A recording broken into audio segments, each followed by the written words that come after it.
ये खबर हैरान करने वाली है लेकिन सच है। प्रोपेगेंडा चलाने वाले पोर्टर द वायर हमेशा कहता रहा कि लव जिहाद जैसी कोई बात दुनिया में है ही नहीं।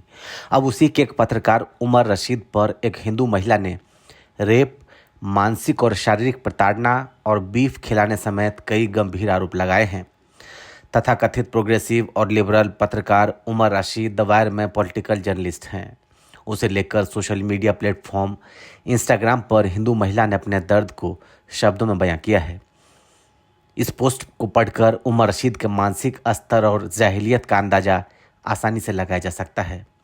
पोस्ट में महिला ने बताया कि दिल्ली में कुछ लिबरल मीडिया सर्कल से जुड़ाव और अनुभवी पत्रकार के तौर पर वह उमर राशिद के जाल में फंस गई।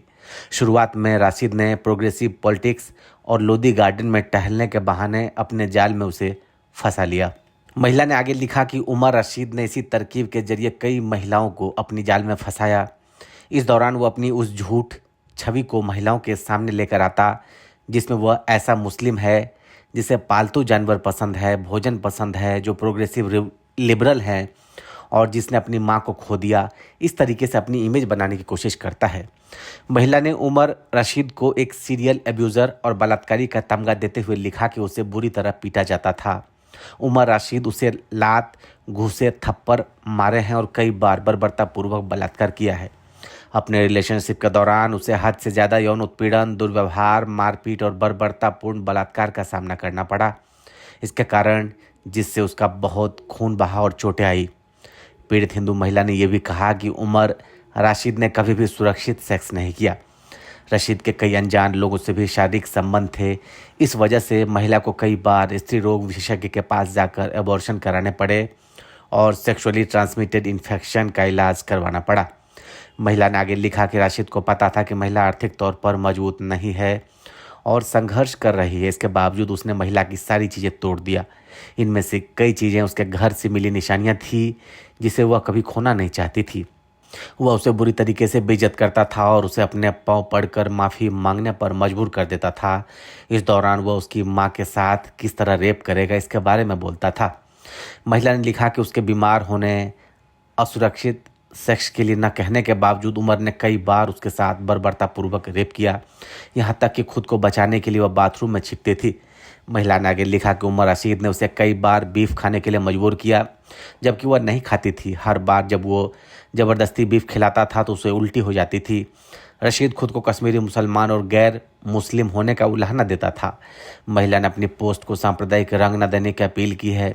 उसने लिखा है कि वह नहीं चाहती है कि उसके साथ हुई घटना को सांप्रदायिक रंग दिया जाए, बल्कि उसे उन अनगिनत कहानियों में से एक के तौर पर देखा जाना चाहिए जिसमें महिलाएं कार्यस्थल पर संपर्क में आने वाले अधिक उम्र के और ताकतवर पुरुषों के दुर्व्यवहार और उत्पीड़न का शिकार हो जाती हैं। प्रोपेगेंडा वेबसाइट द वायर ने अपने पत्रकार उमर रशीद पर लगे गंभीर आरोपों को स्वीकार किया है। द वायर द्वारा साझा किए गए नोट में लिखा कि उमर रशीद पिछले कुछ वर्षों से स्वतंत्र पत्रकार के रूप में द वायर को योगदान दे रहे हैं। उन पर लगे आरोपों को संस्थान ने गंभीरता से लिया है। इस मामले में लागू प्रासंगिक कानून और प्रक्रियाओं के अनुसार हम जांच करेंगे और तय करेंगे कि पोस्ट पर लगाए गए आरोपों पर आगे क्या कार्रवाई की जा सकती है।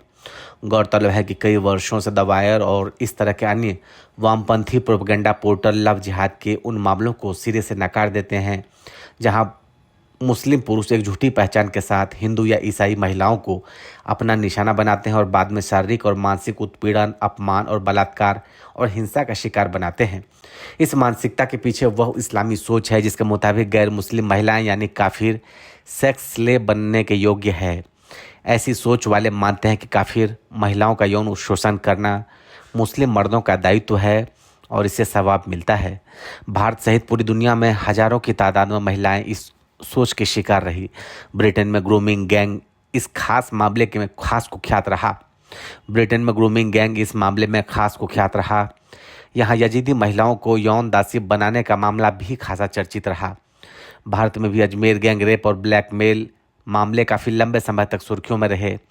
केरल में तो यह एक संगठित रूप से चलाए जाने वाला अभियान है जिसमें हिंदू और ईसाई महिलाओं को इसका निशाना बनाया जाता रहा है। अफसोस की बात है कि आज की आधुनिक माने जाने वाली दुनिया में भी इस तरह के मध्यकालीन पार्श्विक मानसिकता घर किए हुए है और द वायर जैसी वामपंथी संगठन ऐसी मानसिकता को खारिज करना तो दूर, उल्टा उसे बढ़ावा देने में आगे रहते हैं। ब्यूरो रिपोर्ट, लाइव तक।